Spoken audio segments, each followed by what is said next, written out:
everybody. I'm Brittany Lewis, a breaking news reporter here at Forbes. Joining me now is Brittany Martinez, Republican strategist and executive director of Principles First. Brittany, thank you so much for joining me. Thanks for having me back. We reached that official marker of the first 100 days in office, and President Trump's an interesting case, as we know, because this is his second first 100 days. And I want to talk about what he's done in this time. He signed dozens of executive orders, started, paused, and ratcheted up global trade wars. He criticized leaders on social media as well as one to their face in the Oval Office. And he's also made decisions that had the power to shake global markets. I'm curious, how exactly would you characterize President Trump's first 100 days in his second term? What grade would you give that if it was a report card? Well, we could do pass fail, not the pass one. It's so funny. I think that the first 100 days have been an absolute dumpster fire. I think we talked about it one of these last times, how executive orders don't have lasting power. So if you really do want to be a policy and change maker, you have to work with Congress. And that's just something that he hasn't wanted to do. And you know what? It's not just me. The American people are dissatisfied. He has the lowest approval rating of any president in the first 100 days of a new administration in 70 years. That is incredible in a terrible way. And he's very, very careful about his image. And so I'm sure he's looking at some of these poll numbers that are coming out and trying to see where he might be able to make some adjustments. Where do you think he needs to take some or make some adjustments? Because I want to talk about those numbers just a little bit. ABC News, Washington Post, Ipsos released this poll that shows President Trump has the lowest approval rating at this 100-day marker than any president in over 8 decades. So that means Trump 2.0 has a worse approval rating than Trump 1.0. Why do you think that is, and what do you think needs to be changed ASAP? I think a lot of people who voted for him were on the fence. They weren't happy with Biden. Harris only had a few months to try to get it together. I don't think she was able to. And they said, you know what, let's just give Trump another chance, even though he's someone who is very divisive, obviously. I think that he, on the campaign trail, said, I'm the best for the economy. I'm going to fix the economy. I'm a businessman. I know how to fix this. And people believed him. And then what did he do immediately upon getting in? Tariffs. And now people are like, oh, wait, I actually don't think that's a good thing. And Amazon, I guess, is or is not going to be putting how much tariffs cost on products. But, I think they're paying attention, and more Americans, or the majority of Americans, I should say, think that the economy is the fault of Trump right now, and we're only a quarter into his presidency. And I guess my recommendation would be do tax cuts. That's what he should have done first before tariffing everybody, right? And we have the budget coming up and those sorts of things. But let's give relief to the American people. The Biden economy was on its way up. However, it takes time for Americans to be able to feel those side effects. And so even though they were talking about an opportunity economy, Americans were still hurting. And now they voted for someone they thought would give them relief, and they're seeing that's not the case. And I think a lot of people are starting to get concerned and get buyer's remorse. The economy shrank by 0.3% in the first quarter of 2025, and that's the first time the economy contracted in a couple of years. But President Trump is saying, hey, this isn't my economy. That is not my fault. I want to read exactly what he posted on Truth Social. Quote, this is Biden's stock market, not Trump's. I didn't take over until January 20th. Tariffs will soon start kicking in, and companies are starting to move into the U.S. in record numbers. Our country will boom, but we have to get rid of the Biden overhang. This will take a while, but has nothing to do with tariffs, only that he left us with bad numbers. But when the boom begins, it will be like no other. Be patient. When do you think this tariff boom will happen, if at all? Economists aren't saying this message. They're not singing the same tune. They're saying, hey, with tariffs, a recession is more likely than not. They're saying, hey, rising prices could happen because of tariffs, will happen. There will be less disposable income. So there's a major disconnect between what President Trump's saying and what everyone else is saying. What do you think about his post right there? I mean, I'll be honest. I think the president is a pretty stubborn man. He doesn't want to be proven wrong. He's going to go full guns blazing on this. I don't know what would change his mind other than very, very poor approval ratings. And I think we're on our way there. And, I think he thinks he knows best and is sort of put himself around people. He surrounded himself this term with folks who maybe are not as qualified from the first term. Think about all the people who ended up getting fired and then, they're on his bad list, right? And so now he wants to be surrounded by people who trust him, believe in him, say whatever he says is fine and great, and will go out on TV especially and support him. And so I think I don't know what he can do other than to remove the tariffs and say, you know what, we tried it, it was wrong. Also, it's really rich coming from a billionaire who says it's going to hurt a little bit. Oh, kids, instead of having 10 toys, maybe you'll just have 2 toys. And they might be a little bit more expensive than they normally would be. I mean, it's giving Jimmy Carter vibes, and that's not how you want to be starting the beginning of your presidency. And that's messaging that people didn't like coming from Democrats when Democrats were saying, no, the economy's doing well. If you're just thinking it's not doing well, it's essentially all in your head. And that's a large reason why they lost in 2024. A bipartisan resolution to undo Trump's tariffs failed in the Senate this week.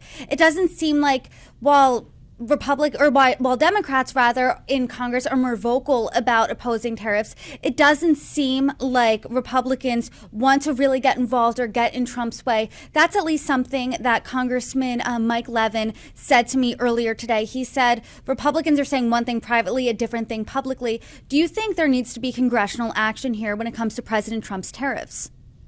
I think so. And Congress all about signed away that power about a month ago or so when they said, oh, you know what, Trump can have control of the tariffs. But the thing is that our founders created 3 separate but equal branches of government so we can have checks and balances. I think they'd be rolling over in their graves if they saw what we'd done on this tariff thing.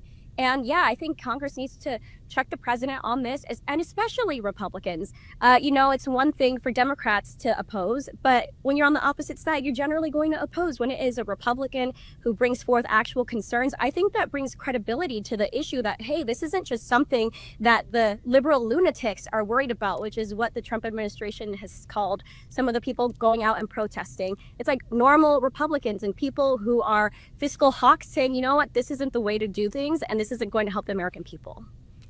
Something else that President Trump won on is his messaging surrounding immigration. And Press Secretary Caroline Leavitt said that in his first 100 days, the border is now secure. And CBP found that there were record low border crossings back in March, although President Trump's deportation policies are largely controversial in this first 100 days. Do you think immigration is a bright spot, or rather brighter spot, when you're looking at the economy and tariffs? How would you grade President Trump on his immigration stance?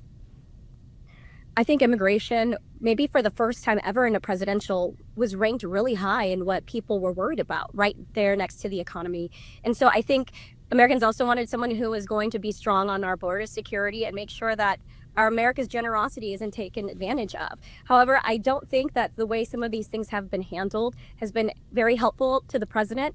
I don't think tariffs are great. I don't think what he's done with immigration is great, especially with some of those very out there cases that people are paying attention to. I think that Americans are concerned, and also, I think that some Americans aren't totally buying what's coming out of the White House, and they're saying, well, release all the documents then and let us decide for ourselves. And we're getting sort of some redacted paperwork, I guess, for lack of a better term, or just certain pages of certain documents, right? And, I think it's important to have strong border security, but I don't know that he's done it the best way either. And I think he needs to sort of sharpen the way that he's doing things. When we talk about Elon Musk, he was taking a sledgehammer to the government, right? And we said, you need a scalpel approach. And so I think the president should take some of that into consideration and do a scalpel approach of how he's handling tariffs and immigration XYZ, because he's kind of going full force immediately, and Americans are kind of a little concerned, I think. I want to now set our sights abroad. There are two wars that President Trump talked about on the campaign trail. And one of them, he said, I will end it in a day. And that was Russia-Ukraine. That war is still ongoing. The United States is in the midst of negotiations between the two. Some experts I've spoken to have said President Trump seems to be rushing this, seems to be appeasing President Putin just a little bit there. When it comes to the Middle East, there is still a war between Israel and Hamas. How would you grade President Trump's foreign policy? Talk to us about that. I don't think very great either. I mean, when we talk about ending these wars, one, as a proud American, I know that we like to consider ourselves a global superpower. However, ultimately, at the end of the day, if Putin or Hamas doesn't want to end the war, I don't know how much influence a U.S. president could have. And I don't think that's specific to Trump. I would have said the same thing about Biden. I think it's important for us to be able to come to the negotiating table and bring people together. However, I don't know when Republicans became Putin sympathizers. When you think about the Cold War and Reagan and tear down that wall, I think that we've taken a very stark, different approach from back then. And we have to remember, I think we're doing a better job on this with Israel, is that Israel did not start this war, it was Hamas. Ukraine did not start this war, it was Putin. And we have to remember who our allies are and who our adversaries are.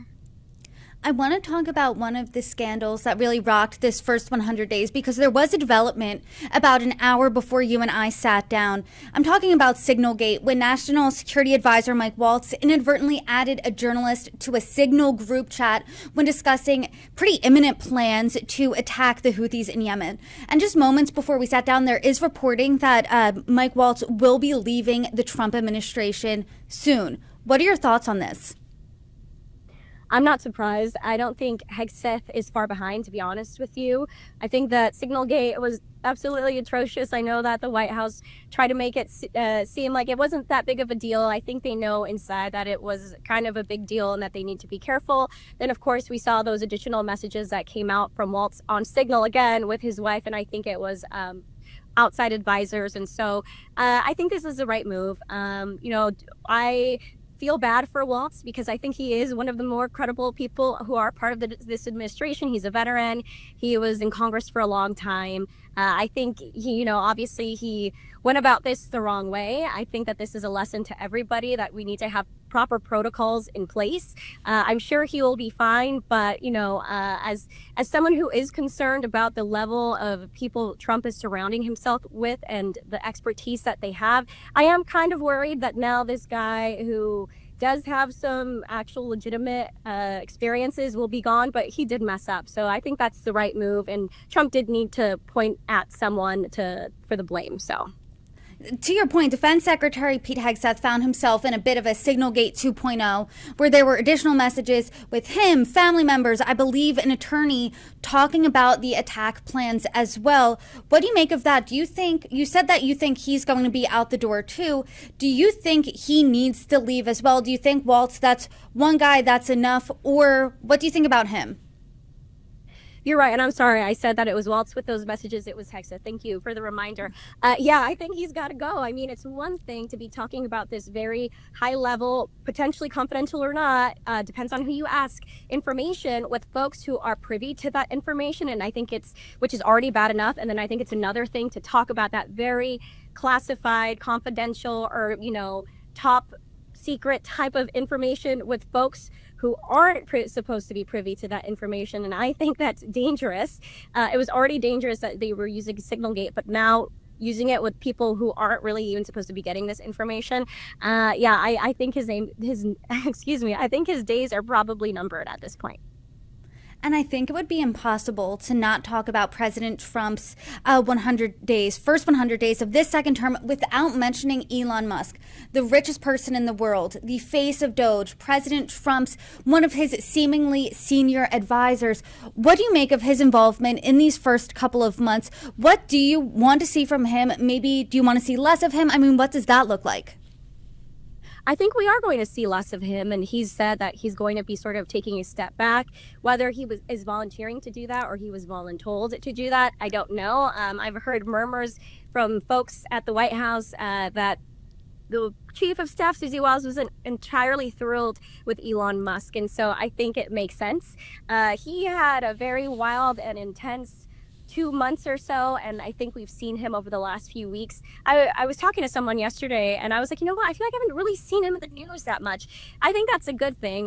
He's not an expert in this field. I think he's done some really great things for the world. I don't think politics is one of them. I think he should go back to trying innovation and technology and getting us into space and, different kinds of cars and energy, etc. I don't think that this is the right world for him. And so I hope that we see less of him, and I'm glad that we have seen a little less of him these last couple of weeks. And to your point, he was in the news. It was fast and furious. And now, like you said, we are seeing less of him. He's less visible in the White House, less visible next to Trump. What do you want to see from the Trump administration in these next over 1,000 days? Because we still have a long time to go of President Trump 2.0. What do you want to see, A, and B, how realistic to what you want to see do you think is actually going to happen? I would love to see adults in the room as opposed to sycophants who just regurgitate his talking points. We need people with experience who aren't afraid to stand up and listen. Are you still going to find allies? Of course, but I think it's also smart not to be surrounded by yes men. I would love to see him have people who are serious leaders who are part of the administration and in high-level positions. Do I think that's going to happen? I don't know. Fingers crossed. At this point, probably not. It'll be really interesting to see who takes over Waltz's position. I think that might be a great indicator of what direction Trump does decide to go in. But, time will tell. I'm not too sure. I'm not going to hold my breath on that one, I think.